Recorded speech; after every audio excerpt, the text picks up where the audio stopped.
guys ready for a great special? It is my profound honor to be hosting this for him. I love him so much. Please welcome to the stage, John F. O'Donnell!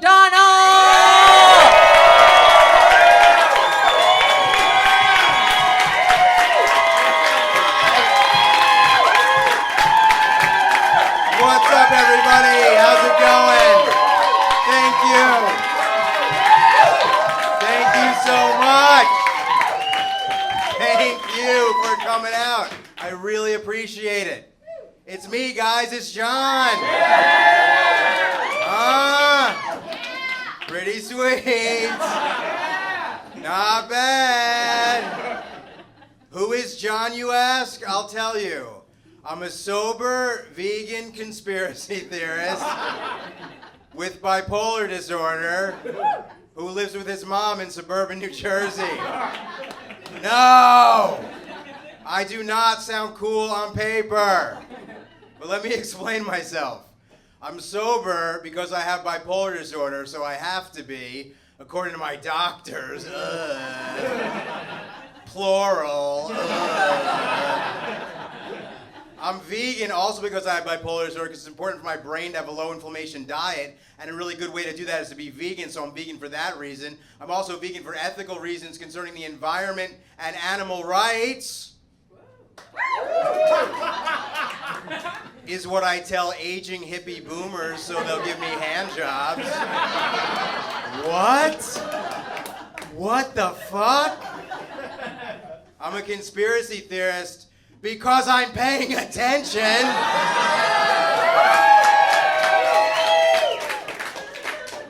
I have bipolar disorder because of ill-advised LSD experimentation at a Fish concert in high school. Probably. And I live with my mom in suburban New Jersey because all of my money's tied up in cryptocurrency. This is me. This is who I am.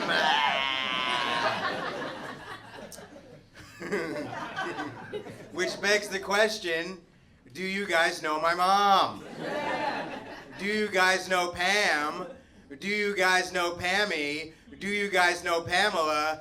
Do you guys know my mom? She's pretty cool. I love her a lot. But that being said, her primary email address is an optonline.net email address. Ugh. She uses the email given out by the cable provider as her main email address. Gross. I can barely love her anymore. But she created a Gmail email address, and I think she needs to stick to the original, because for real, the Gmail email address she created is lest we forget 9/11 at gmail.com. And I was like, Mom, why did you create the email address lest we forget 9/11 at gmail.com? She was like, well, I was watching TV, and there was a commercial for September 11th commemorative coins, and I figured no one would have that email address.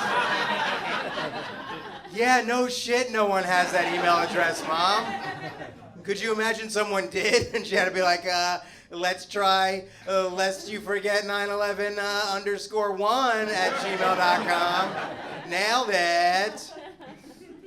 You can't send like a casual email with the email address lest we forget 9/11 at gmail.com. You can't be like, hey, Pammy here, aka lest we forget 9/11 at gmail.com. Just want to remind everybody about the bake sale. I'll be doing my famous snickerdoodle cookies. Carol, you're going to be doing red velvet cupcakes. And Joan, you're going to be doing brownies. Don't forget, a lot of kids have nut allergies, so you got to keep the brownies with the nuts away from the brownies without the nuts. Never forget about the nut allergies. Never forget, never forget, never forget, never forget about the nut allergies. If you have the email address lest we forget 9/11 at gmail.com, the only person you could email is like Dick Cheney. Because we all know he orchestrated the entire thing. And that's why I've called you all here tonight. Please, immediately after the show, go to www.cobraclubbk.com jet fuel cannot melt steel beams. And read everything on that webpage. And if you still have any questions afterwards, feel free to email my mom. All right? Yeah, man. Yeah, so I'm not doing great IRL, all right? In real life. But I am crushing it online. I am by far the most popular John F. O'Donnell on the internet. Easy. According to Google, search, first page, second page, third page, fourth page, fifth page. All this guy. Crushing it. Interestingly, the 9th entry on the first page is not about me. It's a different John F. O'Donnell. Who is it, you ask? Brigadier General John F. O'Donnell. He got the number 9 spot. Sure, why not? All he's done is been a command pilot in the United States fucking Air Force, who's logged more than 2,500 hours in the air and partaken in more than 250 combat missions while flying in either his F-4 Phantom or his F-104 Starfighter, son. And his military decorations include what? I don't know, the Legion of Merit, the Distinguished Flying Cross, the Bronze Star Medal, the Air Medal, the Air Force Commendation Medal, and the Meritorious Service Medal. Yeah, yeah, yeah, yeah. But he ain't got his own website, son. Suck it, Brigadier General John F. O'Donnell. You ain't on Twitter. You ain't on Instagram. You ain't got your own podcast. Probably because you were born in 1930 and died in 2005. But whatever. Get your shit together. Your social media presence is pathetic.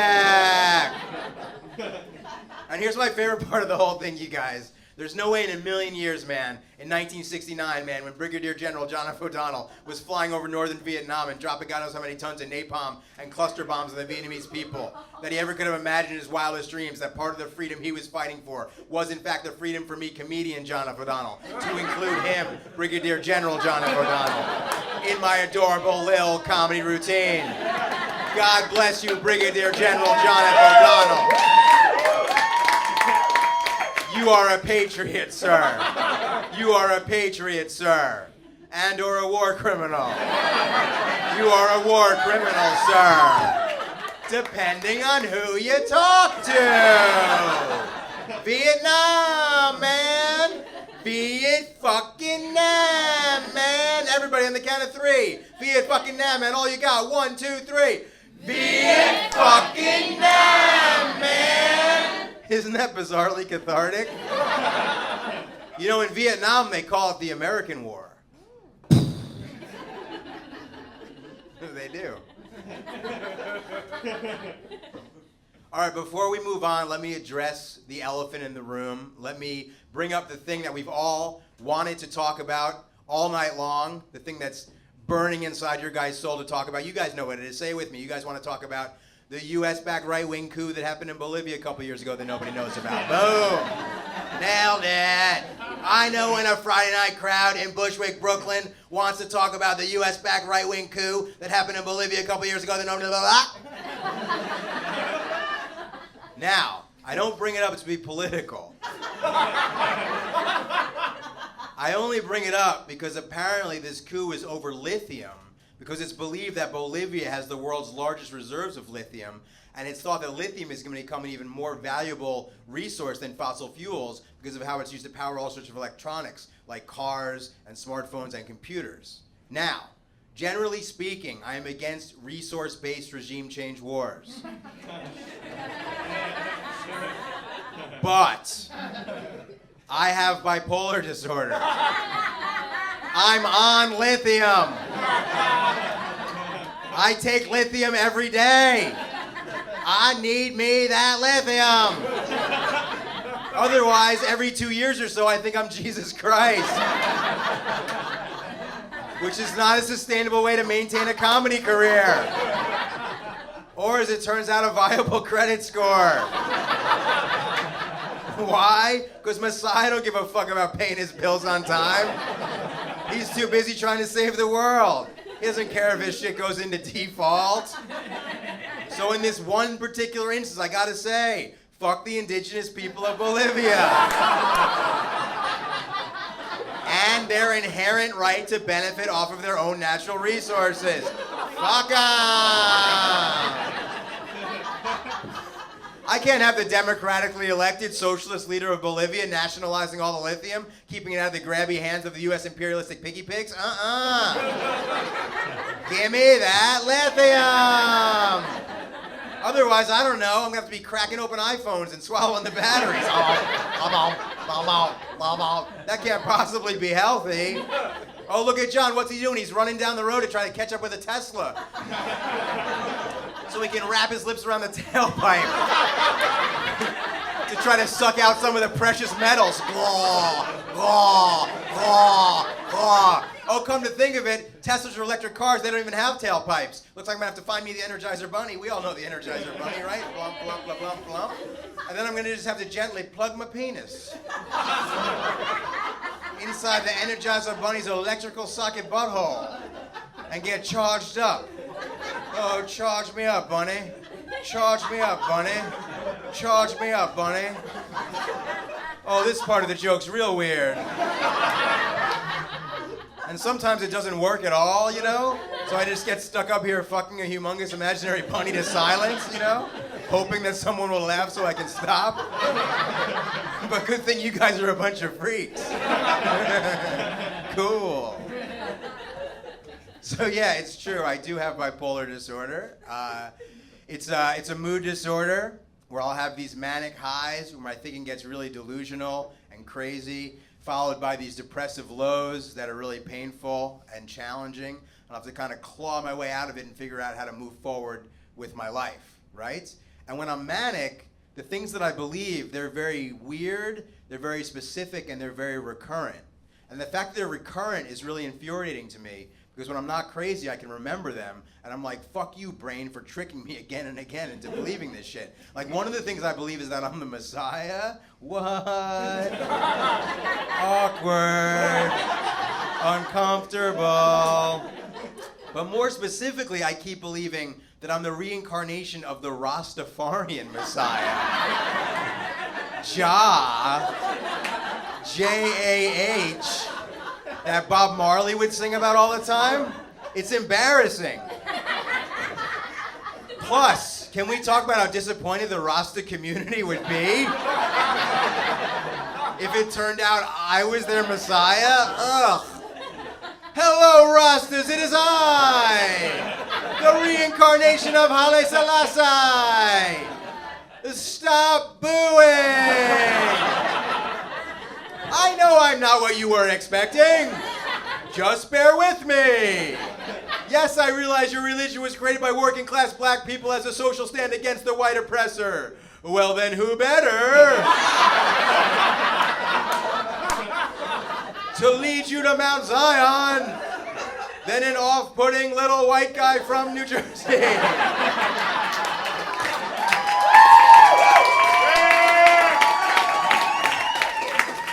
It's the perfect twist ending.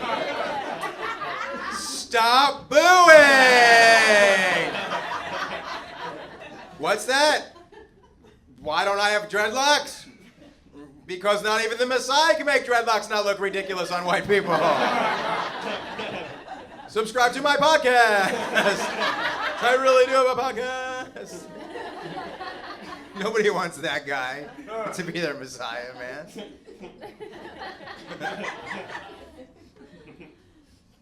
All right, let's switch gears a little bit. Are you guys all familiar with the song The Game of Love by Wayne Fontana and the Mindbenders from 1965? You guys all know it. I'll remind you of how it goes. It goes like this. The purpose of a man is to love a woman, and the purpose of a woman is to love a man. So come on, baby, let's start today. Come on, baby, let's play. Game of love, love, love, love, love, love, love, love, love. You guys like that song? I don't know. It's a little bit too heteronormative for my taste. That song needs a woke-ass rewrite. That song should go, The purpose of a man is to love a woman and, or for that matter, instead, love a man. Because sexuality is a spectrum and it can be fluid. And for a long time there were just 4 letters, LGBT, which everybody knows stands for lesbian, gay, bisexual, transgender. And then at some point the Q was added. And the Q actually has 2 meanings, one of which is questioning, meaning you're still trying to figure out what your sexual identity is. Because sometimes it takes some time to figure that shit out, and that's totally fucking fine. And then the second meaning for Q is queer, which is the gay community taking that word back, similar to black folks with the N-word, not gonna say it. And then the next letter that was added is I, which is intersex, which is somebody who's born one gender but has physical attributes of another gender, which seems particularly challenging in this already crazy world. And the next letter added was A, which actually also has 2 meanings, one of which is ally, meaning you're okay with other people's sexual identities because you're not a fucking monster. And then the second meaning for A is asexual, which I didn't think was a thing, but then I went to Germany.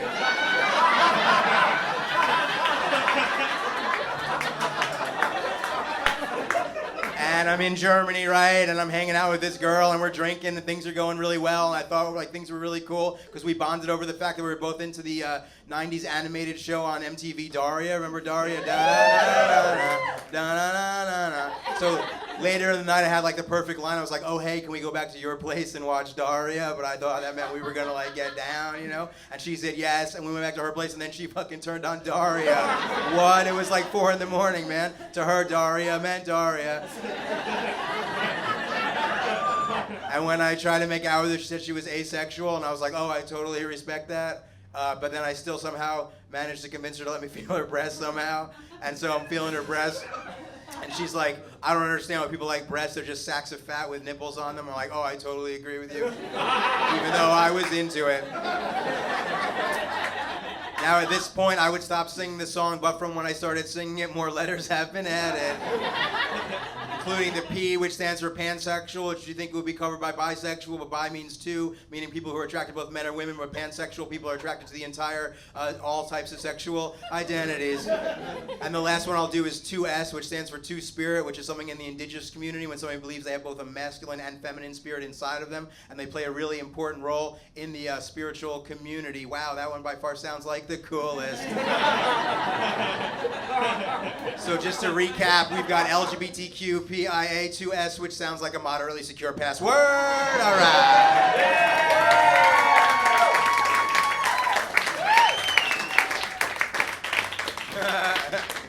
You like have to clap, you know what I mean? Because of the effort. Because of the effort I put in with that. You gotta clap. So yeah, this bipolar thing, one of the symptoms of when you're manic is that you'll spend money recklessly. So I've done that. One time I impulsively donated $1,000 to former Hawaii Congresswoman Tulsi Gabbard's presidential campaign. Yeah, I know, I get it. She's a controversial figure. But I donated $1,000 to her campaign because at the time, she was the most anti-regime change war candidate, and because we were supposed to be together.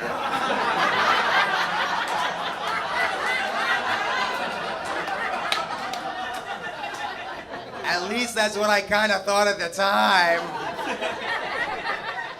And guess what happens if you donate $1,000 to Tulsi Gabbard's presidential campaign? You get a phone call from her mother.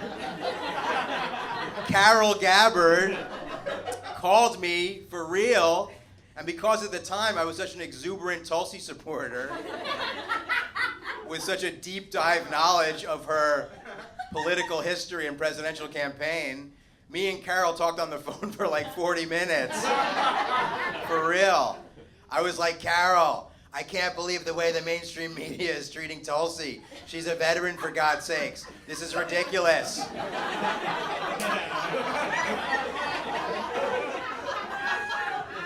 She went down to Syria on a fact-finding mission and saw that the CIA, our government, was arming all sorts of terrorist groups like ISIS, Al-Qaeda, and Al-Nusra. She then came back and introduced into Congress the Stop Arming Terrorists Act that didn't even get out of committee. Are you kidding me?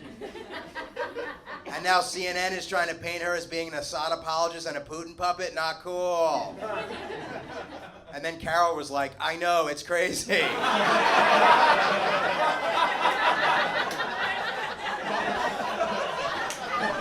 My manic ramblings resonated with her 100%. Because here's what you guys need to understand. Is right around the time that I made this donation, it was right when the mainstream media was making all of these unsubstantiated claims that the Russian propaganda machine was aligning itself behind Tulsi Gabbard. And you guys may not know this, but I worked on this radical political comedy news show, Redacted Tonight, for close to 5 years. Yeah, and I'm super proud of all the work that I did on that show. Also, it was predominantly funded by the Russian government. Whatever.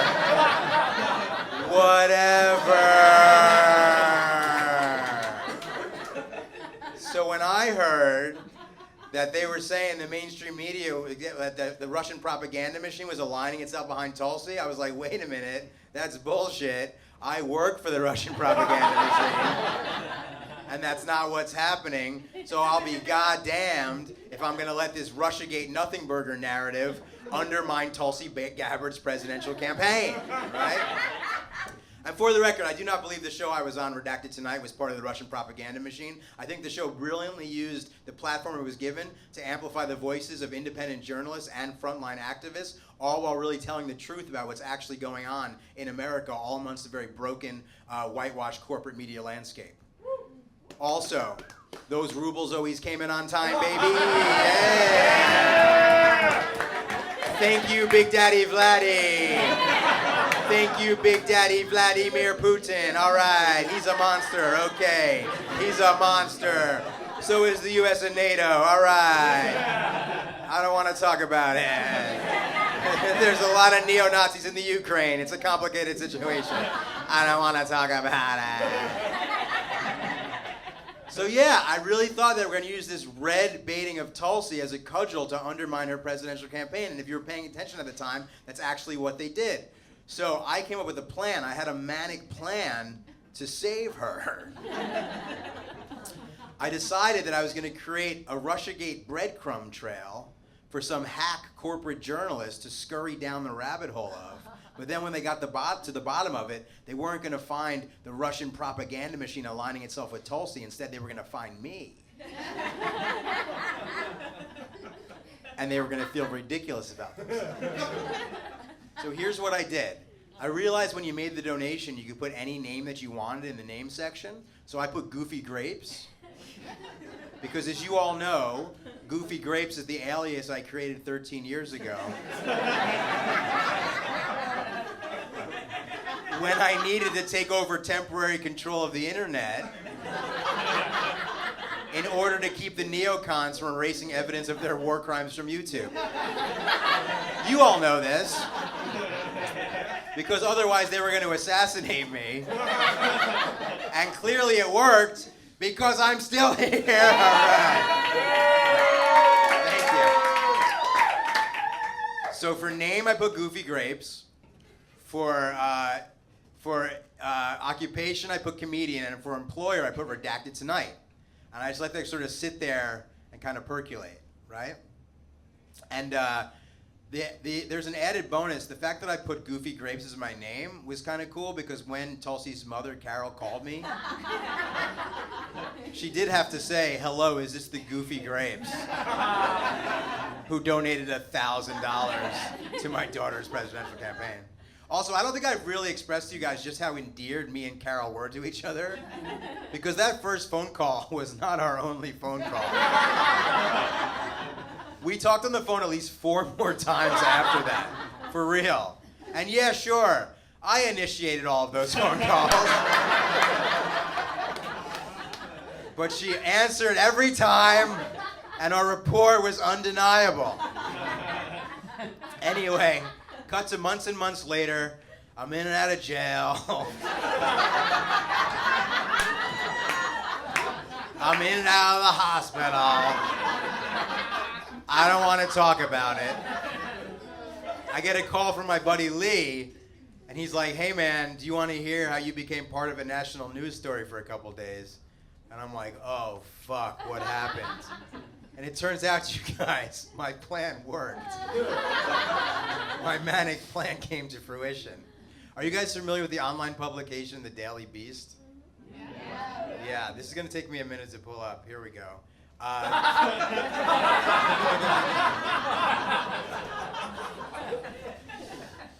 So The Daily Beast is an online publication with a pretty substantial following.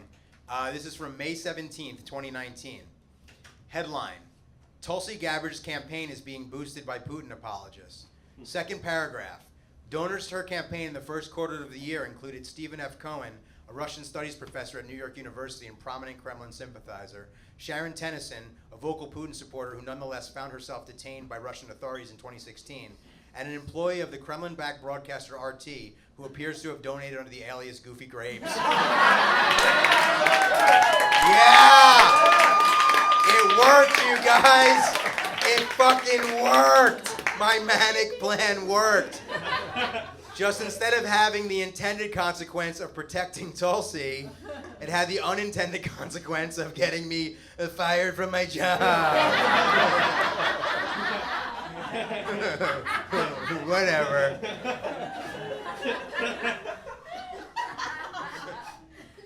Yeah, all right. So this next one makes people feel a little bit uncomfortable.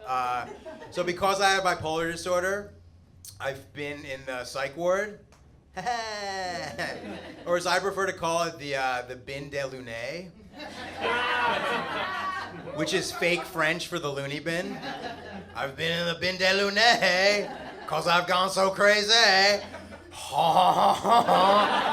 It's just really fun to do that. You guys want to try? Why not, right? I've been in the bin de luné because I've gone so crazy. All right, here we go. 1, 2, 3. I've been in the bin de luné because I've gone so crazy. It's kind of fun, right? But it's really no big deal. Over the years, I've been in the psych ward very infrequently. In 5 states and 2 countries. Whatever! New York, New Jersey, Washington, D.C., California, Colorado, Ireland. What? If I get 4 more stamps on my frequent insanity rewards card, I get a free cup of coffee. Served to me by the ghost of Teddy Roosevelt.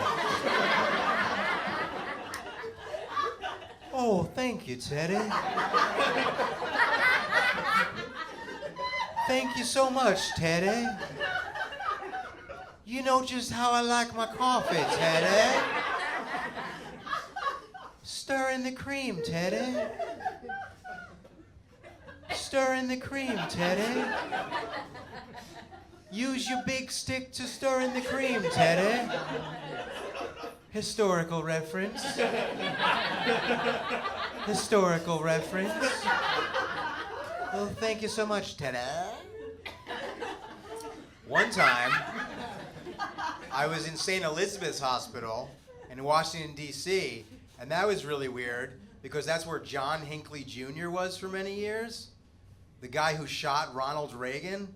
John Hinckley Jr., the guy who shot war criminal, income inequality accelerator, AIDS epidemic denier, Ronald Reagan. And that whole situation is really disturbing to me because it means I'll never be the coolest person to have been in that hospital. Not even the coolest person named John. That dude shot Reagan. I can't compete with that. You know?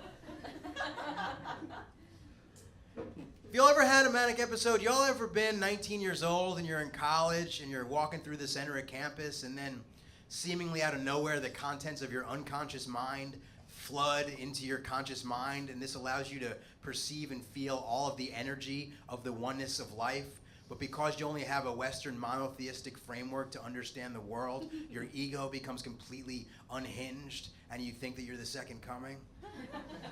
Have you guys ever experienced that? I do not recommend it. It's scary. But after the fact, the stories.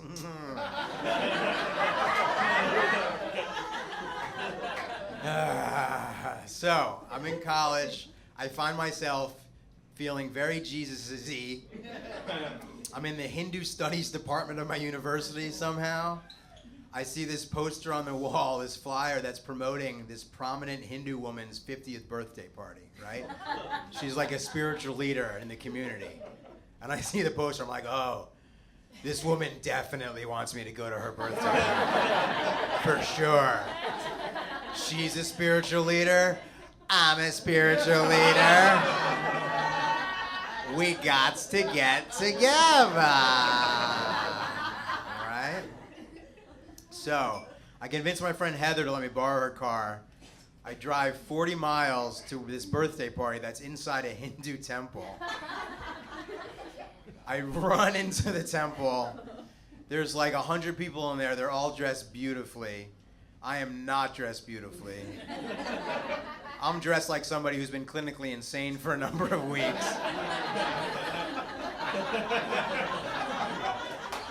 Picture that how you will. Make that your own. So I'm in there. I'm totally overwhelmed with emotions. I'm crying. I'm bawling. And I take my shirt off. What the fuck? And then I see the prominent Hindu woman, the birthday girl. She's standing on this raised platform with her family and they're dancing. And I run to the base of the platform with my shirt off and I go into a bridge on all fours. And it feels like all of the energy of the universe is flooding in and out of my body. It's a total trip. And this guy comes up to me and he starts pulling at my arm and he goes, "You can't be here." To which I reply by saying, "The birthday girl wants me to be here." So he leaves. And then the next thing I remember, for real, is the prominent Hindu woman invites me to sit down with her and her family and eat dinner. And during dinner, she leans over me and I swear to God, she goes, "I believe that Krishna sent you to me as a gift for my 50th birthday party." What the fuck? Insanity validated. To the moon. My insanity validated. Her insanity validated. No offense, Hindu religion. Have you guys ever experienced that? I kind of recommend it. Yeah, man.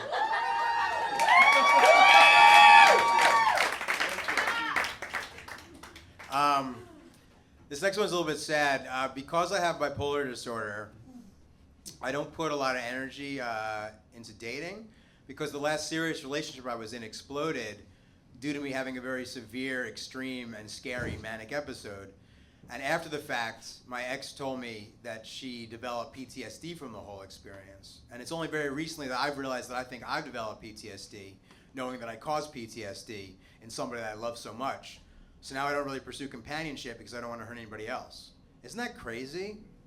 Isn't that crazy? How I made somebody else's trauma be all about me? Isn't that crazy?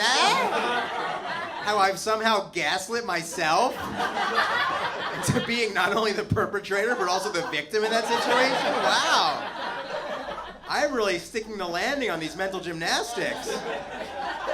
PTSD, more like it's all about me. Am I right, folks? Am I right, folks? But still, my pain is valid. Oh, my pain is valid. My pain is valid. But I don't want you guys to feel bad for me, because I just got a new writing job.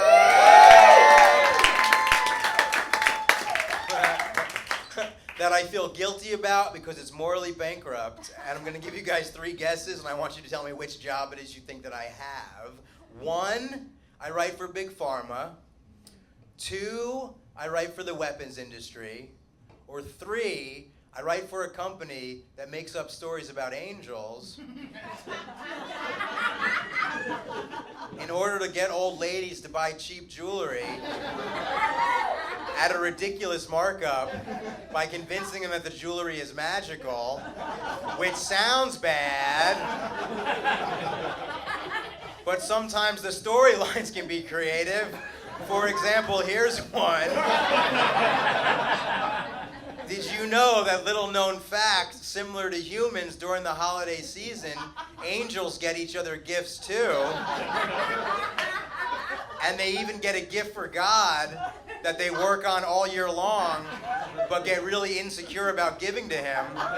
Because after all, what do you get for the guy who created everything? Am I right? Plus, it's really important that God loves his gift, because if he does, he'll rain his blessings down upon the heavens and the earth. So it's crucial that these old ladies purchase the angelic gift to God pendant for 4 easy payments of $24.95 and pray with it in order to help make sure that God loves his gift. So which one of those 3 jobs do you think I have? It's the 3rd one. And I feel very morally ambiguous about it. But that being said, it's all in how you frame it, right? You can say that I'm scamming old ladies out of their Social Security checks, leaving them broke and confused. Or you can say I'm writing original copy for an e-commerce company that sells jewelry, catering to a mature clientele. Tomato. Full disclosure, I'm not writing under my own name. I'm ghostwriting for Diana,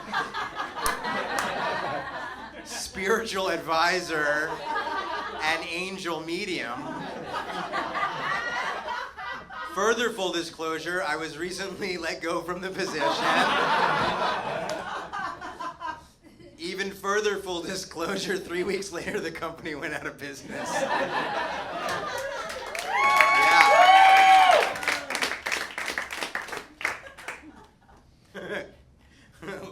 Let me vibe you guys real quick, see what you're into. You guys into TED Talks? Yeah. Ish, yeah, some no. Okay, some people know, a little passe, whatever. Are you guys into sex offenders? Yeah. A couple people, weird. Most people, not so much.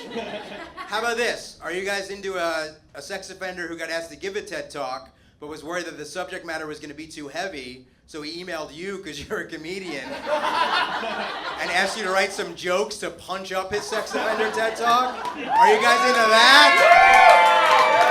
Because that's an email I got, for real, and here it is. This is real. This is real. This is real. Subject line, TED Talk and your help. And then in parentheses, pretty please. Aww. Aww. Dear John, haven't seen you in too long. Don't ask.